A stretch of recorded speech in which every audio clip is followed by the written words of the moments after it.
¿Cuál es tu historia sobre haber tenido un mal presentimiento sobre una persona o situación que resultó ser totalmente acertado? Mi papá fue adicto a las drogas toda mi vida. Siendo la hija mayor, no tenía problema en confrontarlo, preguntándole dónde estaba, por qué trabajaba hasta tarde, etc. En mayo pasado, había recaído por enésima vez y me negué a hablar con él. Fui a visitar a la familia de mi novio fuera del estado y no había hablado con mi papá en probablemente 2 semanas.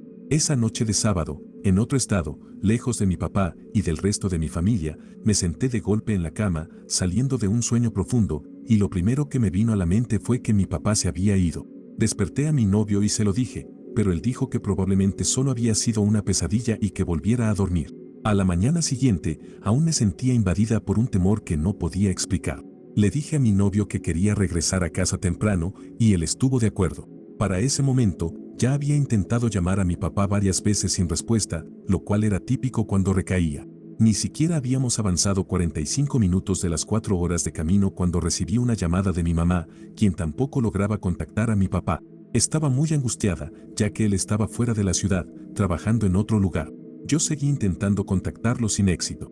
Finalmente, mi mamá llamó a la policía para que hicieran un chequeo de bienestar en el hotel donde él se estaba hospedando, y yo tenía razón. Había fallecido de un ataque al corazón la noche anterior, la misma noche en que desperté de un sueño profundo con la abrumadora sensación de que algo andaba mal. Hasta el día de hoy me atormenta el sentimiento que tuve y siento culpa por no haber hablado con él en las 2 semanas antes de su muerte. Ahora estoy en terapia de duelo, contando mi historia de vida para tratar de procesar las emociones que tengo por haber crecido con un padre adicto. El esposo de mi tía abuela falleció hace unos 7 años. Conoció a un hombre mientras aún estaba de luto y terminó casándose con él. A nadie en mi familia le cayó bien, y todos tuvimos malas vibras de su parte. Avancemos hasta octubre del año pasado.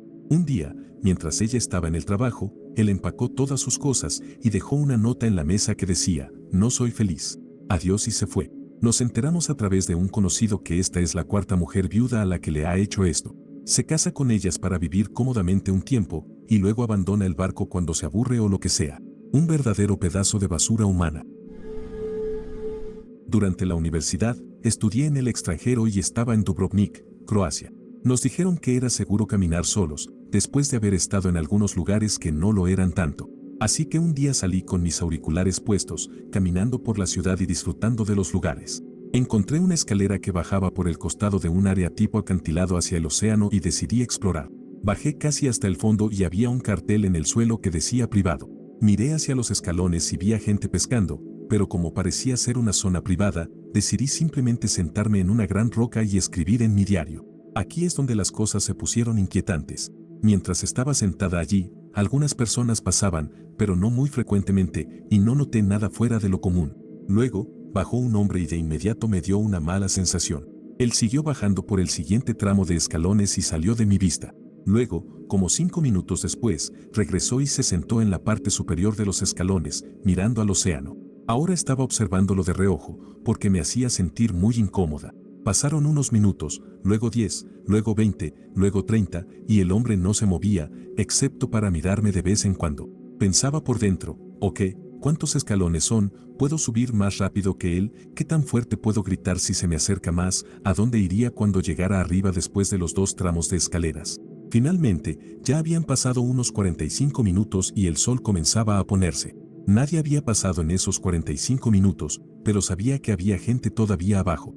También había tomado una foto del hombre con mi cámara de forma muy discreta, porque pensé que si alguien la encontraba, podrían identificarlo.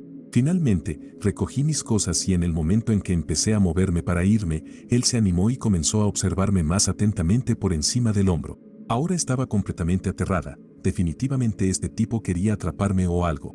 Me repetía a mí misma: si alguien pasa, corre como loca. Si nadie pasa en los próximos 5 minutos, corre como loca.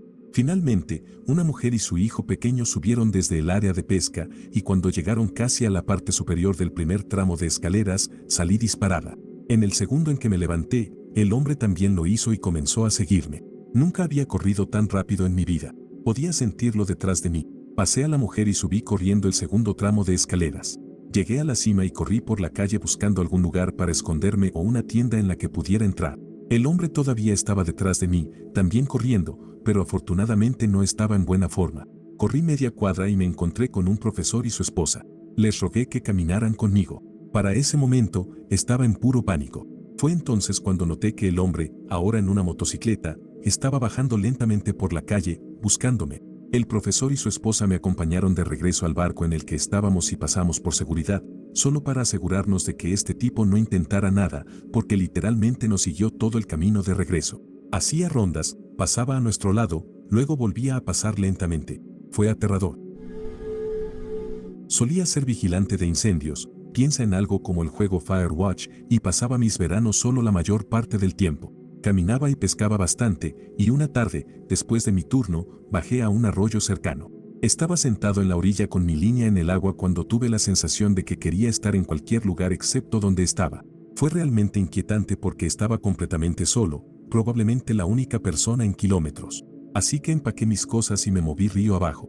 Después de avanzar unos 100 metros, miré hacia atrás y pude ver que justo donde había estado sentado había un enorme oso olfateando el aire. Tiré toda la comida que llevaba encima en el suelo, una manzana y un sándwich para la cena, y lo más silenciosamente posible me alejé río abajo hasta que llegué a un camino maderero y volví a mi puesto de vigilancia. No puedo estar seguro, pero sentí que el oso me había olfateado a mí, mi comida, y que su hambre había superado cualquier miedo al olor de un humano. Espero que haya disfrutado mi sándwich, era lo último de mi pavo hasta el próximo reabastecimiento unas semanas después.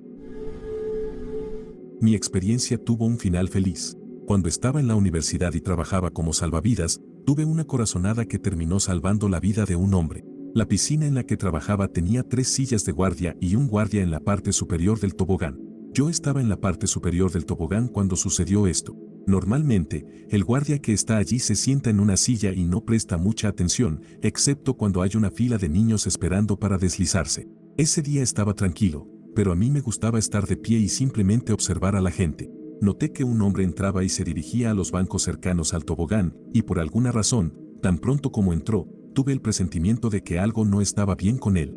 Para que te hagas una idea, cuando lo vi por primera vez estaba a unos 45 metros, me enfoqué en él y lo observé mientras caminaba hacia los bancos cerca del tobogán. En el momento en que se sentó, cerré el tobogán, bajé las escaleras, corrí hasta la otra sala de la piscina donde estaban el DEA, desfibrilador externo automático, y mi gerente. Agarré el DEA y le dije a mi gerente que llamara a emergencias inmediatamente. Luego corrí de regreso a la otra sala de la piscina. Tan pronto como abrí la puerta que separaba las 2 salas de la piscina, el hombre se desplomó y cayó del banco. Comenzamos a revisar sus signos vitales, le colocamos las almohadillas en el pecho y estábamos a punto de empezar la RCP. Los paramédicos llegaron después de un par de ciclos de RCP, unos 5 minutos, ya que su estación estaba a solo 2 cuadras, y tomaron el control de la situación. Un par de días después, escuché que el hombre había tenido un ataque al corazón, sobrevivió pero tuvo que someterse a una cirugía de corazón abierto de emergencia. Todavía no sé qué vi que me hizo sentir que algo grave iba a suceder con ese hombre, pero siempre recordaré la sensación de que, aparentemente, todos los pelos de mi cuerpo se me pusieron de punta. No me pasó a mí, sino a mi mamá. Esta es la historia que me contó como una lección de sigue tus instintos. Cuando ella estaba en la universidad, esto habría sido a finales de los 70 o principios de los 80, tenía un profesor que todos adoraban. Era divertidísimo, un gran maestro y muy amable. A mi mamá no le caía bien.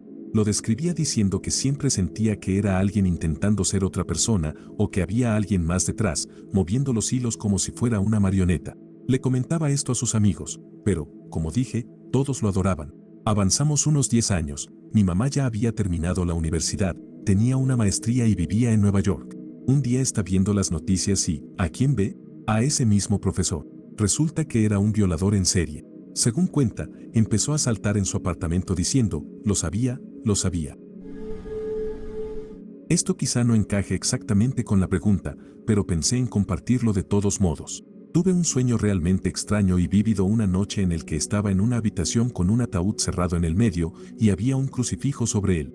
La decoración de la habitación me pareció extraña, ya que era mitad ladrillo, mitad paneles de madera.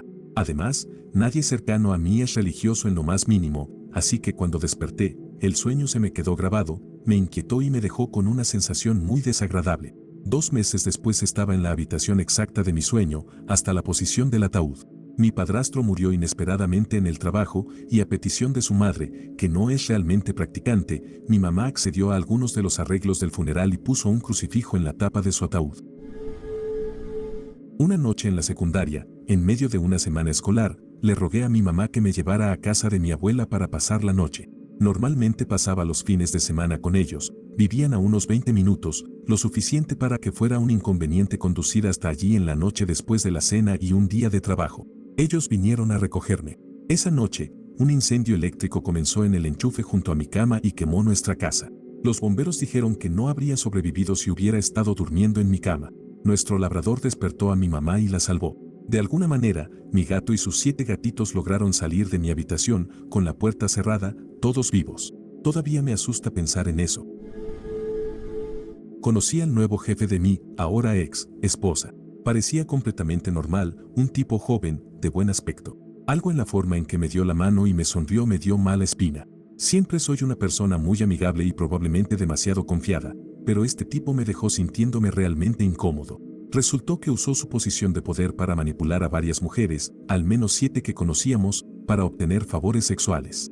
Esto fue en una tienda grande y muy conocida. Cuando la alta gerencia se enteró, entrevistaron a cada mujer en la tienda y él fue escoltado por seguridad hacia afuera. Desde el momento en que lo conocí, supe que iba a ser un gran problema. No tengo idea de cómo. Mi hermano y su prometida eran buenos amigos de nuestro vecino de la calle, pero había algo en este tipo que no me cuadraba, me parecía inquietante cuando yo tenía 21 años. Cada vez que él se iba, les mencionaba que algo en Dev, vamos a llamarlo así, me parecía raro, y ellos me decían que era un buen tipo, que estaba exagerando, pero simplemente no podía sacarme esa sensación de encima. Finalmente, uno de nuestros vecinos discretamente puso un sobre en nuestro buzón que decía, si valoras la seguridad de tus hijos, ábrelo de inmediato.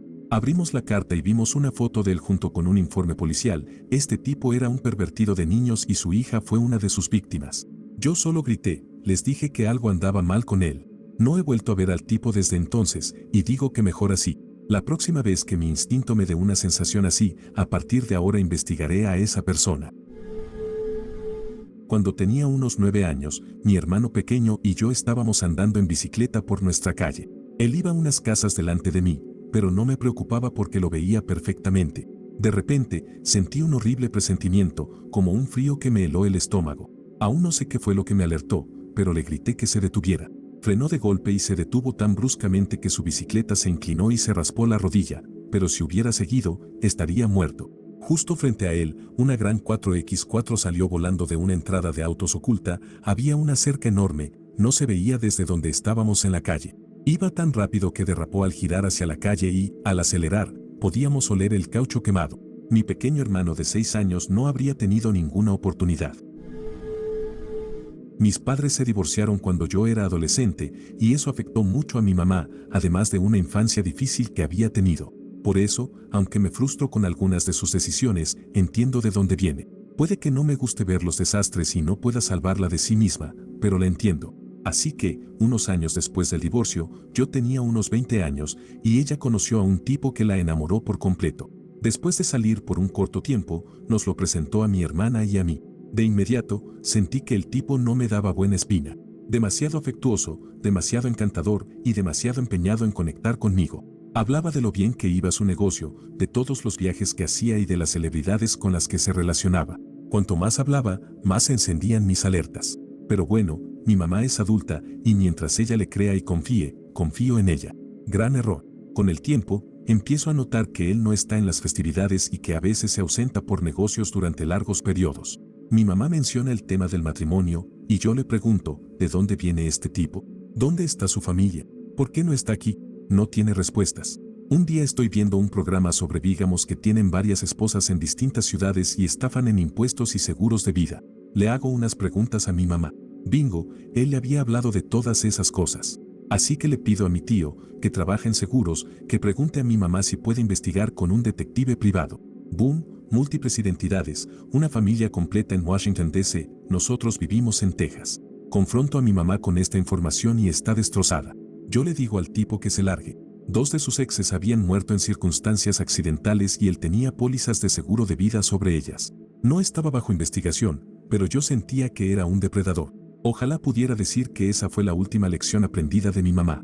No fue así. 25 años después, el último tipo con el que vivió usaba un nombre falso y fue arrestado por una orden de arresto por robo con agravantes.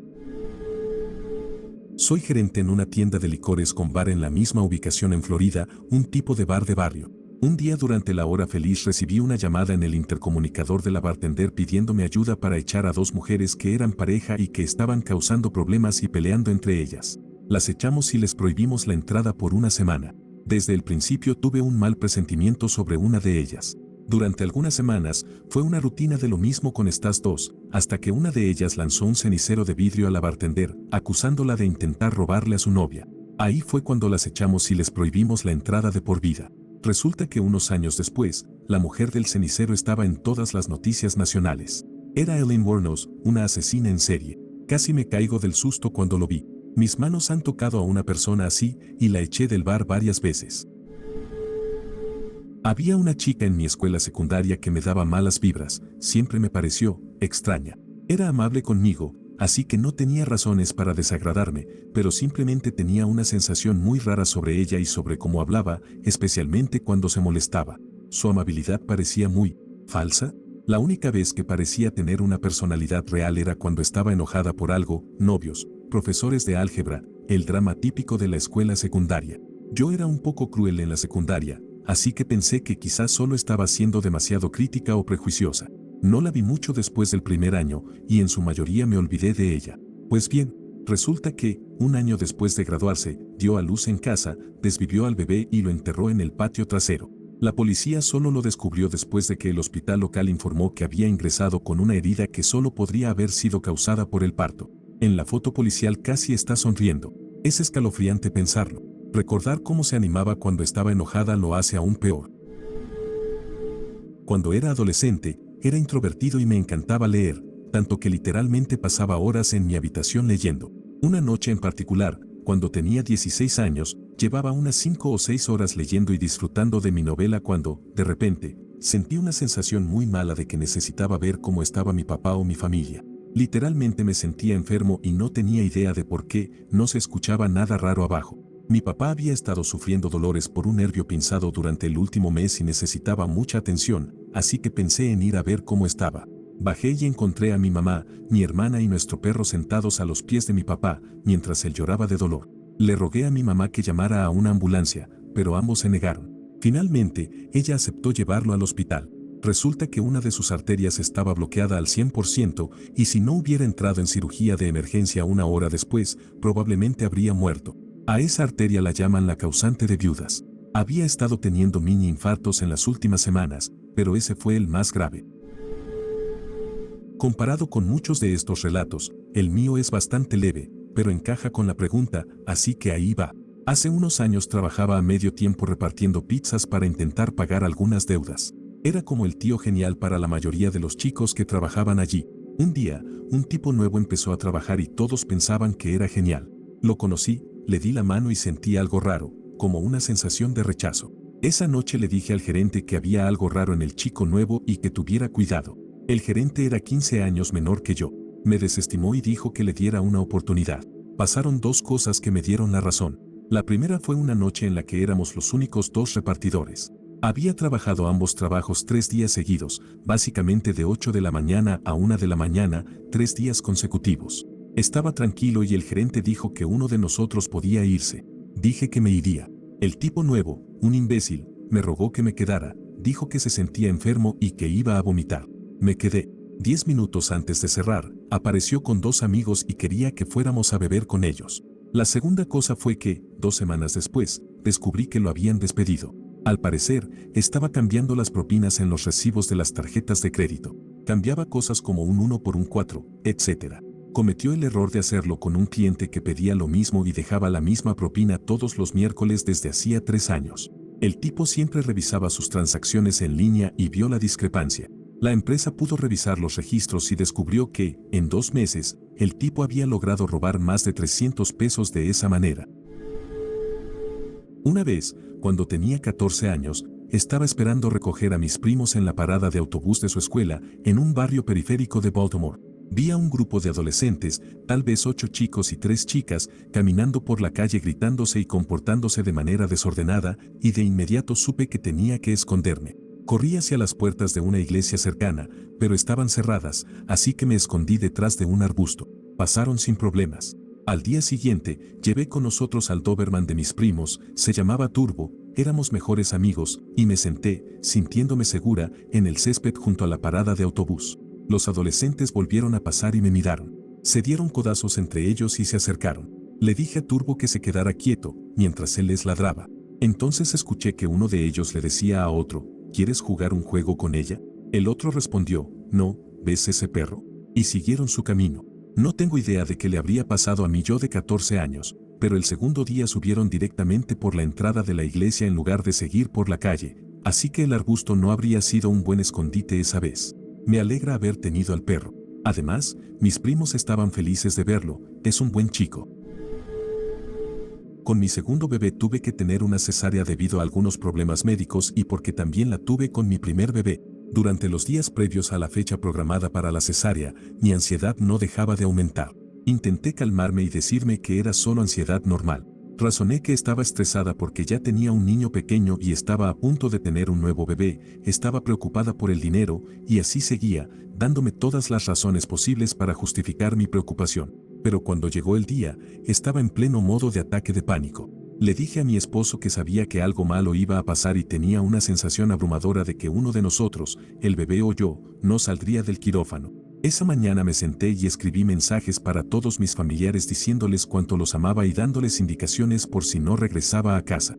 Llamé a mis hermanas y padres y les dije sutilmente mis te quiero y despedidas. No terminé antes de la tarde, cuando debíamos salir, y casi llegamos tarde a la cita. Llegamos al hospital a tiempo y me prepararon para la cirugía. Fuimos al quirófano y las cosas simplemente empezaron a salir mal. Primero, el anestesiólogo no lograba poner la epidural en el lugar correcto. Tomó media hora y más de 15 pinchazos con la aguja antes de que lo lograra. Cuando finalmente estaba anestesiada, me sentí muy mareada y no podía concentrarme en nada. Se suponía que debían buscar a mi esposo antes de comenzar, pero se les olvidó, y yo no estaba completamente consciente en ese momento y no me di cuenta de que ya habían comenzado. Se detuvieron al darse cuenta y alguien fue a buscarlo para que pudieran continuar. Mientras tanto, yo estaba recostada en la mesa de operaciones con una gran incisión abierta. Cuando mi esposo llegó, continuaron, y solo 2 minutos después nació mi hija. Tuvieron problemas para sacarla porque el cordón umbilical estaba enrollado varias veces alrededor de su cuello. Ya sabes cómo en las películas hay ese segundo intenso después del nacimiento, cuando todos esperan escuchar el llanto del bebé. Fue exactamente así, pero no se escuchó ningún llanto. Se la llevaron a la mesa y mi esposo fue con ella. La terapeuta respiratoria hablaba mientras despejaba su vía aérea, pero ella seguía sin llorar. Aproximadamente 1 minuto después, solo escuchaba pánico en las voces de las enfermeras y otros miembros del equipo. Aparentemente, no había oxígeno en el equipo para el bebé y todos salieron corriendo de la habitación. Después de eso, solo quedaban mis 2 médicos y el anestesiólogo en la sala. Lloré en silencio, preguntándome qué iba a suceder. Me cerraron y me llevaron a recuperación, donde supe que finalmente ella respiró, pero que tenía mucho líquido en los pulmones y estaban esperando a ver cómo evolucionaba antes de poder salir de la sala de cuidado. Me decían en 1 hora puede bajar, luego otra hora, luego 4 horas y finalmente me dijeron que tenían que trasladarla en helicóptero a la NICU, Unidad de Cuidados Intensivos Neonatals, más cercana. La vi, cubierta de tubos en la incubadora, por unos 2 minutos cuando pasaron por mi habitación camino al helicóptero. Salí del hospital en cuanto pude sentir mis piernas nuevamente, en contra de las recomendaciones de los médicos, pero quería estar con mi hija. Gracias a los milagros de la medicina moderna, los antibióticos, el oxígeno y el increíble personal hospitalario, mi hija se recuperó por completo. Era muy pequeña, y resultó que la fecha de las ecografías estaba desfasada. Nació entre las 35 y 36 semanas y sus pulmones no estaban completamente listos. Desde el principio sentí que algo no estaba bien y debería haberlo detenido ahí. Si no fuera por los avances médicos de nuestro tiempo, definitivamente no habría sobrevivido. Doy gracias a mi buena suerte por tener acceso a toda la atención que tuvimos. Ahora es una pequeña loca, saludable, inteligente, hermosa y testaruda, y doy gracias por ella todos los días. Cuando tenía 10 años, mi familia administraba y vivía en un complejo de apartamentos cerca de una calle concurrida en Seattle. Había un gran patio al lado del edificio más cercano a la calle, con una pequeña colina de césped de unos 2 pisos y algunos arbustos que nos separaban de la carretera.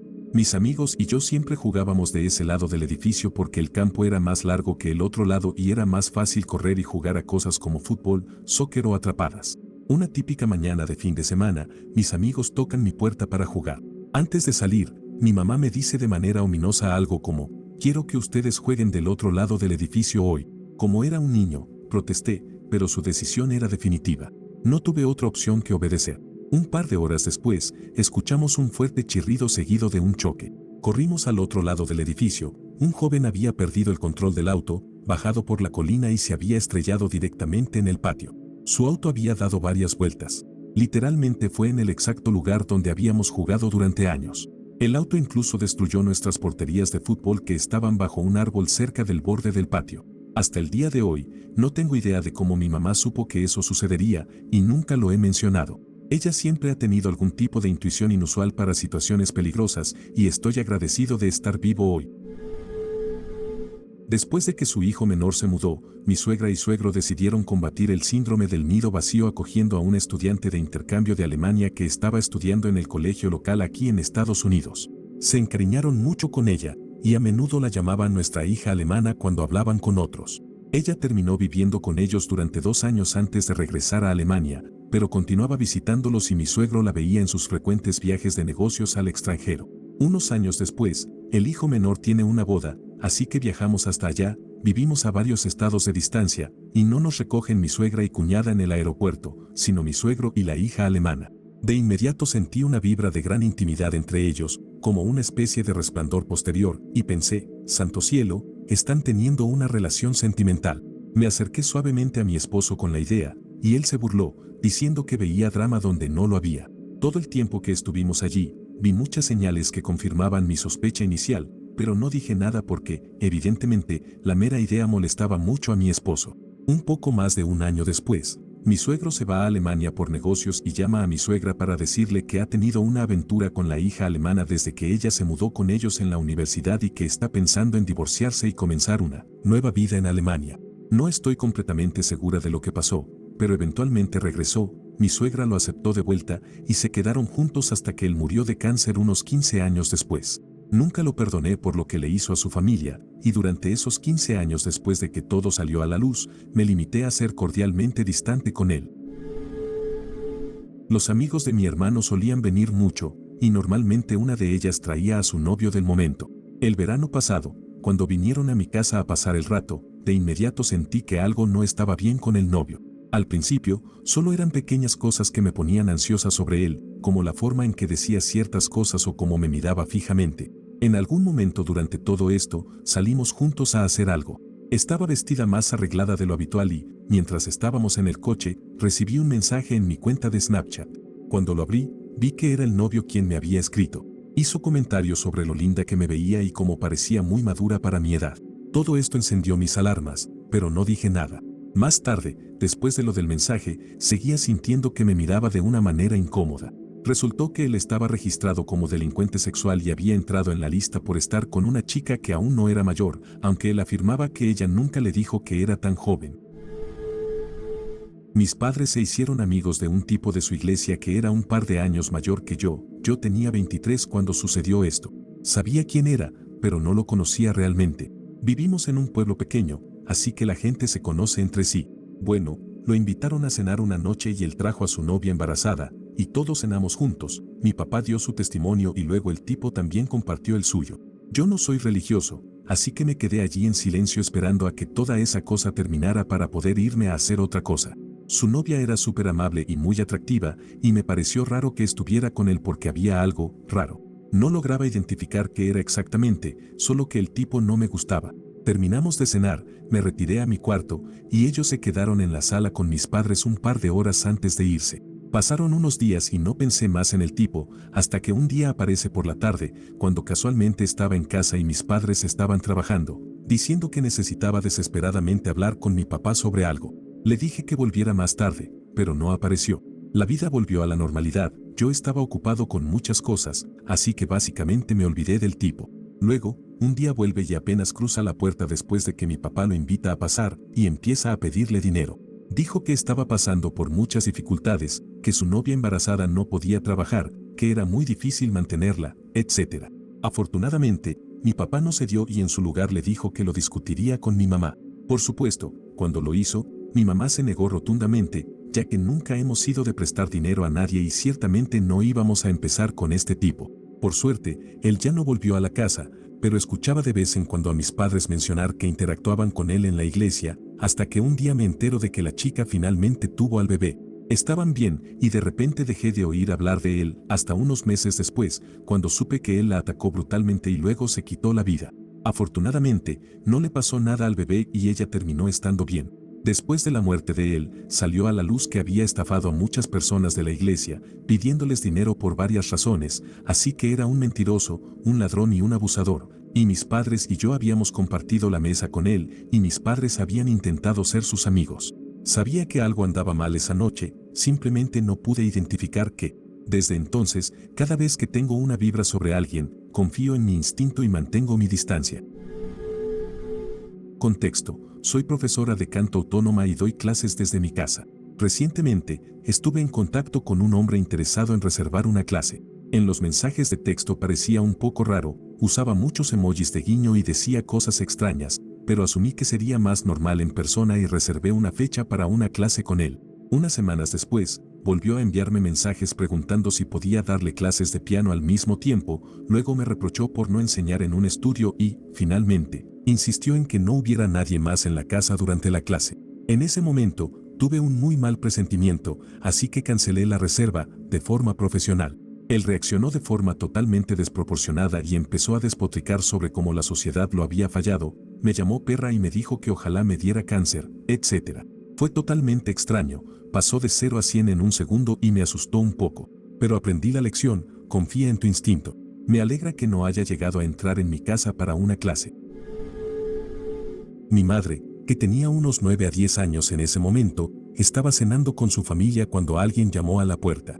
Su papá, mi abuelo, se levantó a responder y era un vendedor. Mi abuelo rechazó cortésmente el producto que estaba vendiendo y cualquier discurso que el hombre pensara dar, ya que estaban en medio de la cena familiar.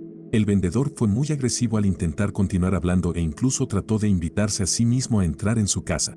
En ese momento, mi abuelo, que normalmente era muy calmado, se enojó y le dijo algo como, «Debes irte ahora mismo». Finalmente, el vendedor se rindió y fue a la siguiente casa, pero no sin que mi abuelo llamara a los vecinos para advertirles.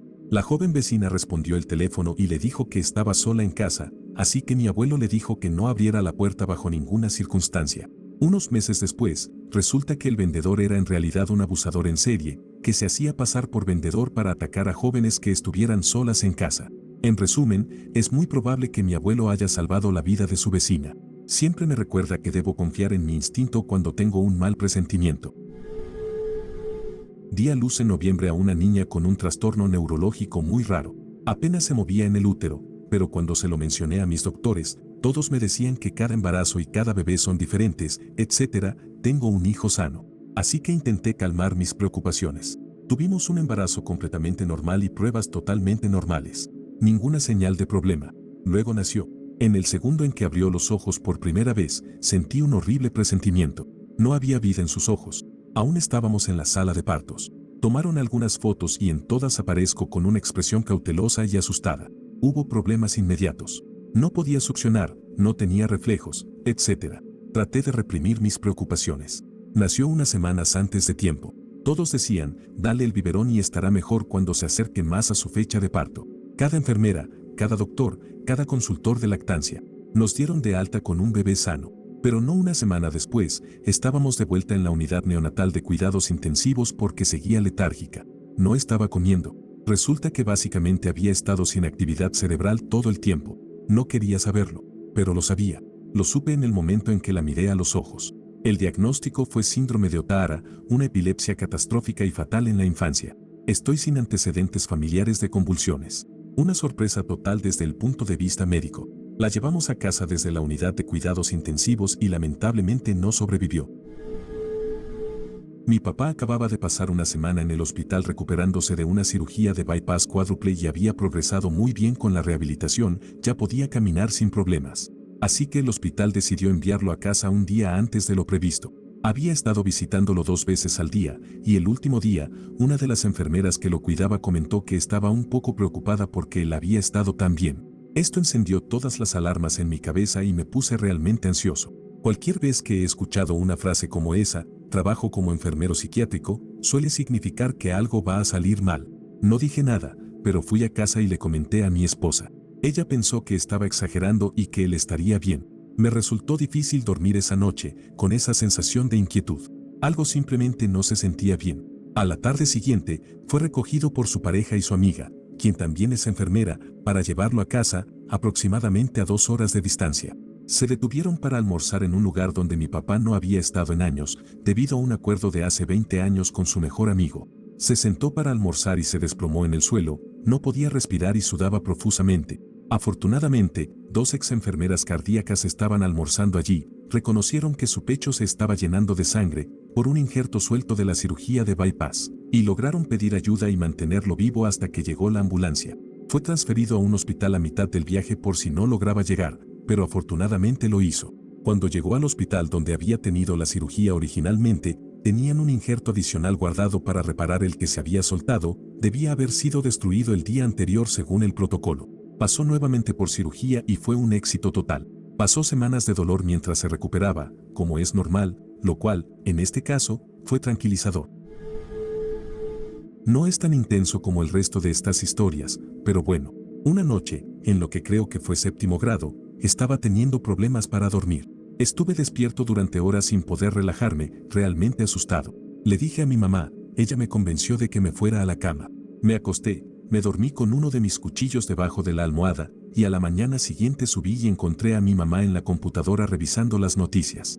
Me dijo que un hombre se había escapado de la prisión cercana la noche anterior. Aparentemente, se estaba escondiendo en el pantano que está a menos de 30 metros de nuestra casa y estaba originalmente en prisión por homicidio y algo más, como tráfico de drogas. Me alegré mucho de haber decidido dormir con un cuchillo, en caso de que hubiera intentado entrar a la casa por mi ventana, la única ventana que estaba sin seguro en la casa. Mi mamá y yo estábamos paseando a nuestro perro en la ruta que solemos tomar alrededor del parque local. De regreso, comenzamos a caminar por un camino estrecho detrás de una fila de casas, apenas lo suficientemente ancho para que pase un coche. Normalmente dejaría a mi perro sin correa en esta parte, pero esta vez tuve un horrible presentimiento de que necesitaba ponerle la correa con una gran sensación de urgencia. Le puse la correa y le pedí a mi mamá que se quedara contra la pared conmigo porque me sentía muy intranquilo. En ese instante, segundos después, un coche que iba a unos 95 kilómetros por hora atravesó el callejón a toda velocidad. Jalé a mi mamá hacia mí y arrastré al perro todo lo que pude. El coche pasó rozándonos.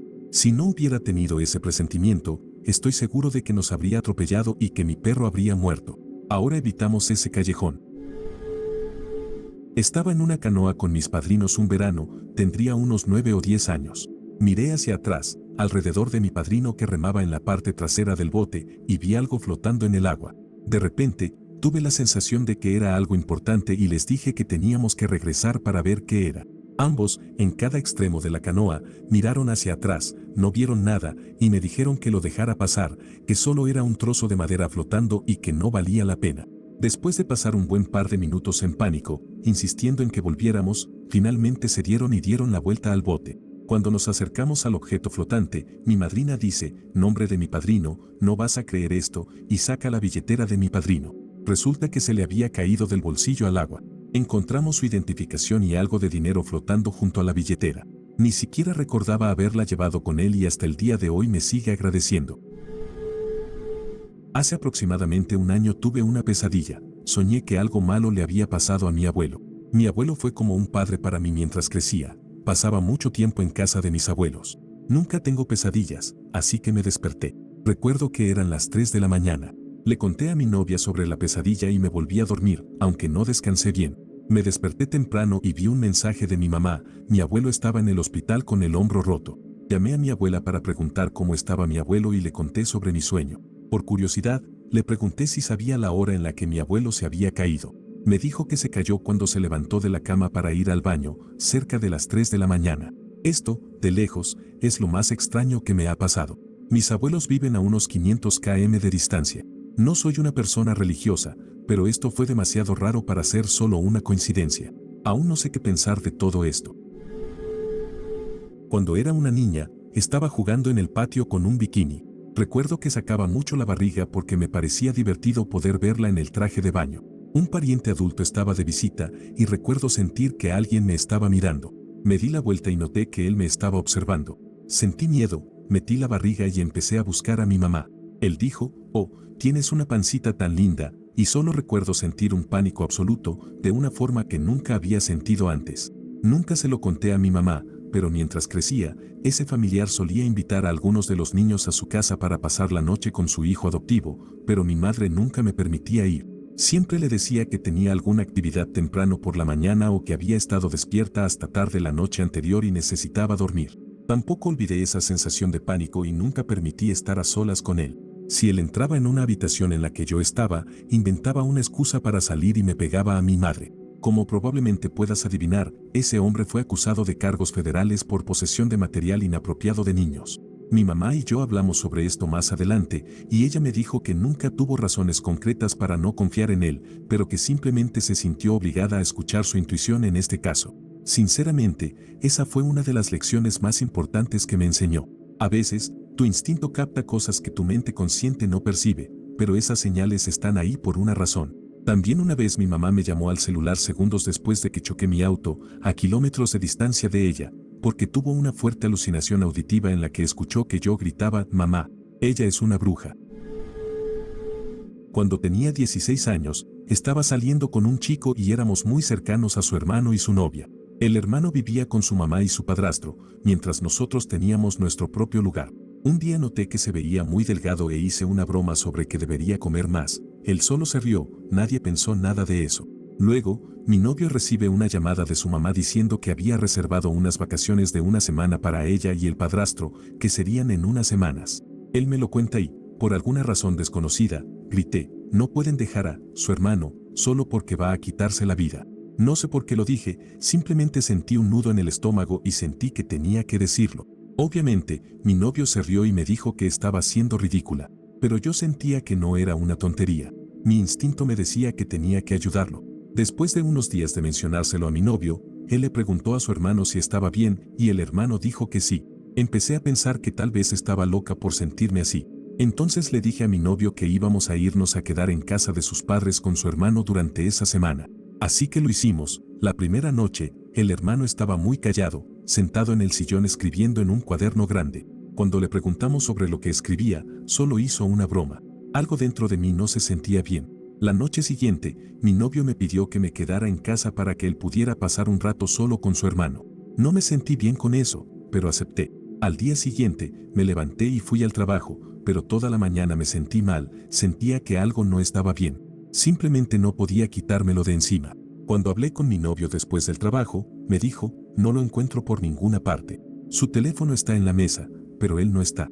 Empecé a entrar en pánico, pero él insistió en que me fuera a casa, que estaba seguro de que su hermano estaba bien y simplemente había olvidado su teléfono. Sabía que no estaba bien, pero me fui a casa. Al día siguiente en el trabajo estaba muy estresada. No podía concentrarme. No había oído nada de mi novio. En el almuerzo, él aparece y, mientras caminábamos, me dice, hoy no necesitas volver al trabajo.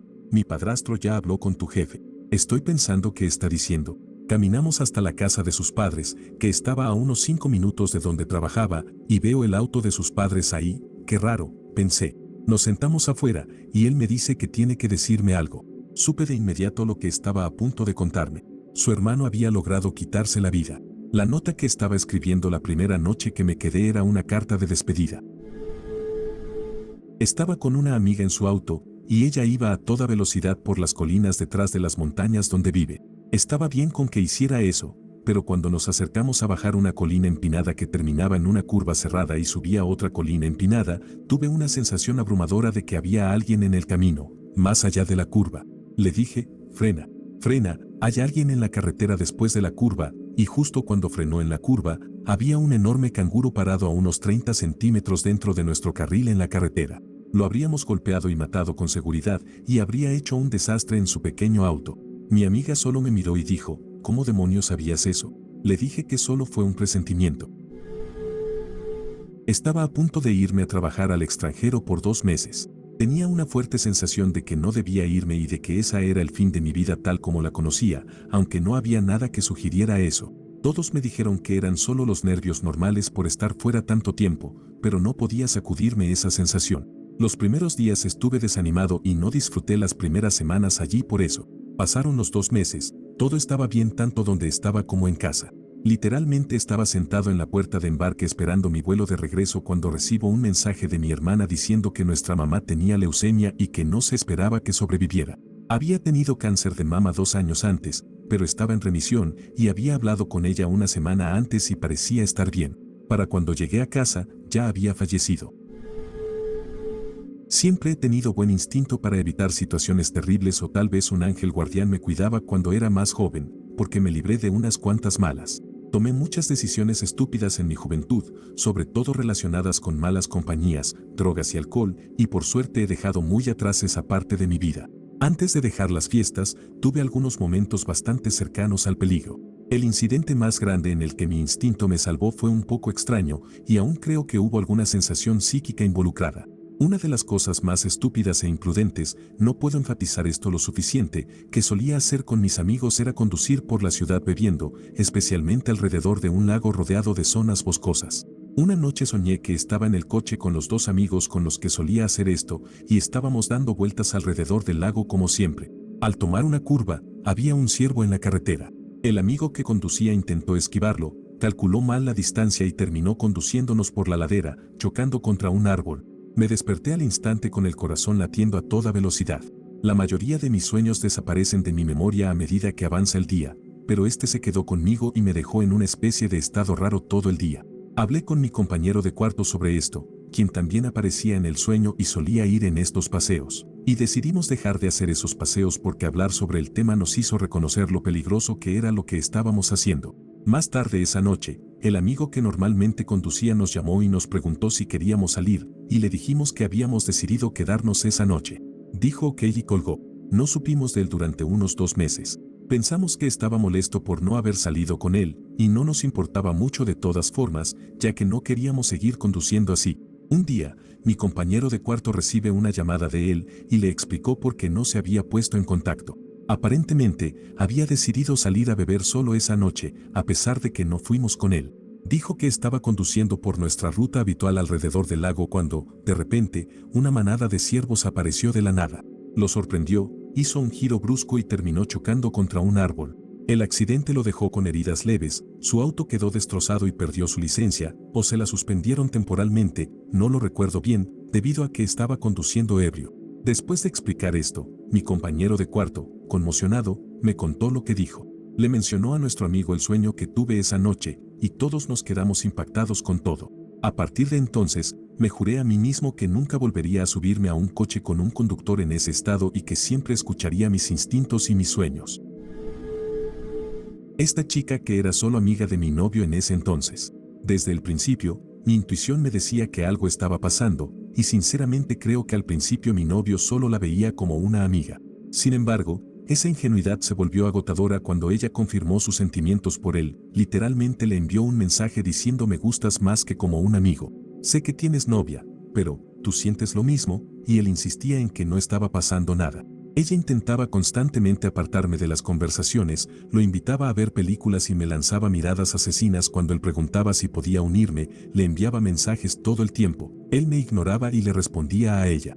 Incluso olvidaba citas que teníamos planeadas y la llevaba a ella al mismo lugar y plan.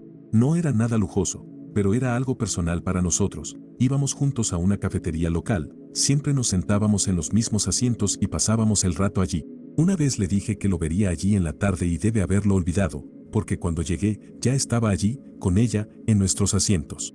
Esto pasó con más frecuencia, y él solo me decía que estaba siendo loca y controladora porque no me caía bien y ni confiaba en ella. Era frustrante, porque realmente comencé a sentir que estaba siendo tonta y paranoica. Avancemos unas semanas, y él me deja, pero como estamos en el mismo grupo de amigos, intentamos mantener una relación civil y preservar nuestra amistad. Esto va bien durante las primeras 2 semanas después de la ruptura, y como quiere ser buena persona, me dice que ahora está con la chica. Me informa que han estado juntos poco más de una semana. Esperó menos de una semana para estar con ella después de dejarme, y aún así insistía en que no pasaba nada mientras estábamos juntos, diciendo que no desarrolló ningún sentimiento por ella hasta después de la ruptura. Claro, cómo no. Eran las 9 de la mañana y estaba en la sección de juguetes en el piso inferior de un Kmart con mis 2 hijos, mi hija de 3 años y mi bebé, que estaba en su asiento de auto en el carrito de compras. Estábamos viendo los artículos de princesas cuando un extraño parado al final del pasillo llamó mi atención. Estaba observándonos, y en cuanto nuestras miradas se cruzaron, una ola de pánico insoportable se apoderó de mí y, de alguna manera, supe que ese hombre era malvado. Juro que levantó el labio en una mueca y me hizo una pequeña sonrisa, luego miró a mi hija y comenzó a caminar directamente hacia nosotros. Mi instinto de luchar o huir se activó, recogí a mi hija, la metí en el carrito y corrí. Estaba en modo de pánico total y no recordaba dónde estaba el elevador cuando vi a otra mamá y corrí hacia ella rápidamente. Le conté sobre el hombre y ambas decidimos irnos juntas y buscar a la gerencia. Caminamos hacia el elevador y subimos, y tan pronto como se abrieron las puertas vimos al gerente de la tienda. Estaba dando una charla con un grupo. Les contamos lo que había pasado y dijeron que irían a buscar al tipo. No me quedé, agarré a mis hijos, dejé el carrito y salí de la tienda. Justo cuando me dirigía hacia mi auto, vi a un policía y le conté sobre el hombre. El policía dijo que vería qué podía hacer, y justo cuando el policía entraba a la tienda, el hombre salió. El policía ni siquiera lo vio. Me quedé mirando cómo el hombre pasaba de caminar rápido a correr a toda velocidad y cruzó todo el estacionamiento hasta que lo perdí de vista. No sé cómo o por qué sucedió, pero lo hizo. Creo firmemente que ese hombre era pura maldad y que definitivamente quería hacer daño a mis hijos. Siempre sigue tu instinto. Siempre. Hace muchos años, tuve que entrenar a una mujer para que fuera gerente de tienda. Desde que la conocí, supe que sería un gran error. Incluso informé a mi supervisor sobre mis sentimientos, pero no pasó nada. En 2 meses, como mucho, esta nueva gerente de tienda estaba robando mercancía y dinero. Se iba a almorzar durante horas. Se quedaba en la parte trasera de la tienda y no ayudaba a nadie. Permitía que su familia viniera y fingiera estar comprando artículos cuando, en realidad, les dejaba llevárselos gratis. Si algún empleado hablaba sobre sus prácticas laborales poco éticas, ella inventaba una mentira y los despedía. La oficina corporativa comenzó a darse cuenta porque las ganancias y la mercancía estaban disminuyendo, y los empleados estaban siendo despedidos o se iban constantemente. Empezaron a investigar, pero para entonces ya era demasiado tarde. Esta nueva gerente les costó el negocio. Era una tienda pequeña. Vivía en un parque de casas rodantes rodeado de setos. Había un espacio en los setos con una puerta que los residentes podían usar para entrar y salir. Esta puerta estaba muy cerca de mi tráiler. Tenía unos 12 o 13 años y estaba sentado bajo un árbol cerca del lado exterior de la puerta. Había olvidado la llave de mi tráiler y estaba esperando a que mi mamá llegara a casa. Era un día agradable, así que traté de aprovechar la situación. Después de estar allí un rato, vi a 2 adolescentes mayores o adultos jóvenes a unos 45 metros en la acera, dirigiéndose hacia donde yo estaba. Parecía que me estaban mirando, aunque no de manera abiertamente amenazante. Sin embargo, después de observarlos un poco, decidí que era mejor entrar al parque de casas rodantes. Mientras pasaba por la puerta, escuché un chico, detente. Salí corriendo a través de la puerta y, sin tener mi tráiler para refugiarme, no tenía mucha protección. Sin embargo, un vecino tenía una camioneta, así que rápidamente salté en la parte trasera y me acosté lo más rápido y quieto posible. Después de unos momentos, escuché a los 2 otros pasar a toda prisa por la puerta, murmurando algo sobre dónde me había ido. Parecía que se dieron por vencidos bastante rápido y se fueron, pero me quedé allí tumbado unos 20 minutos hasta que escuché el sonido del auto de mi mamá acercándose. Los soportes del motor estaban desgastados y eso le daba un sonido distintivo. No es tan impresionante como otras historias, pero siempre me he preguntado qué querían esos 2 tipos más grandes de mí, siendo solo un niño. Trabajaba como bartender cuando tenía 20 años en un restaurante en el mismo terreno que un club nocturno. Una noche de sábado, el club estaba tan lleno que era imposible tomar un taxi, siempre había alguien allí esperando para atraparlos en cuanto llegaban. Un oficial de policía en el lugar me sugirió que caminara hasta un hotel cercano para intentar conseguir uno allí, ya que los autobuses ya no estaban funcionando. Mientras caminaba por la calle, noté a un par de tipos caminando detrás de mí y supe que no traían buenas intenciones. El hotel estaba a menos de 1 cuadra y me aseguré de caminar rápido hasta llegar a la puerta. El recepcionista del hotel fue testigo de cómo una chica joven entró y se dirigió directamente al mostrador, seguida por 2 tipos con pinta sospechosa que se dieron la vuelta en cuanto lo vieron. El recepcionista hizo de su misión conseguirme un taxi en ese mismo instante. Una vez estuve en una fiesta en un complejo de apartamentos conocido por sus inquilinos dudosos. Solo conocía a unas pocas personas allí, así que me quedé con uno de mis amigos.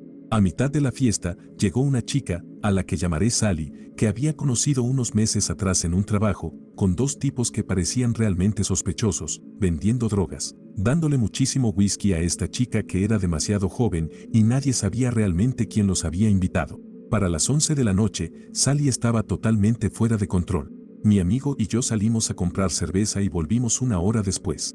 Sally estaba en el suelo en la parte trasera de la habitación en mal estado. Sus amigos se negaban a dejarme llevarla al baño porque ella quería vomitar. Se desató el caos y me fui. Mientras caminaba de regreso al apartamento de mi amigo, llamé al 911 porque sabía que algo andaba muy mal con ella. Los paramédicos llegaron y la llevaron al hospital. 2 días después, me envió un mensaje en Facebook para decirme que los doctores encontraron múltiples drogas en su sistema que ella no eligió tomar. Ella sospecha de sus amigos, pero no está segura. Estoy seguro de que fueron ellos. 6 meses después, salió un artículo de noticias. Uno de los tipos sospechosos fue arrestado por dirigir una red de tráfico desde un hotel cercano. Básicamente, en el momento en que vi a esos tipos aparecer con Sally, supe que algo andaba mal. Y tenía razón. Esos tipos eran personas despreciables.